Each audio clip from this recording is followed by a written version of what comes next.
Welcome to Kenton's videos. Enjoy the video. You'll start by making small checks so fixes don't break anything. First, make sure your phone or computer runs the latest OS update. This prevents bugs. Once done, backup or sync keyboard data to your account so replacements and learned words aren't lost. Now, go straight to Settings, then General or System, and tap Language and Input. You're ready to change keyboard preferences and see what's causing the autocorrect errors. You'll now change the core settings that control corrections.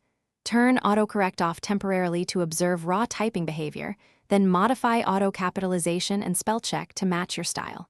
Next, open the personal dictionary and delete any incorrect entries or add words you use frequently so the keyboard learns them. Also inspect text replacements and shortcuts, remove conflicts. If you use a third-party keyboard, open its app to adjust sensitivity, language packs, and prediction models for more precise results. Finish by testing typing in messaging, email, and notes to confirm fixes. Reboot the device so changes fully apply. If autocorrect still misbehaves, clear the keyboard app cache or uninstall and reinstall the keyboard. That refreshes prediction files. As a final step, reset keyboard settings or delete learned words to start fresh.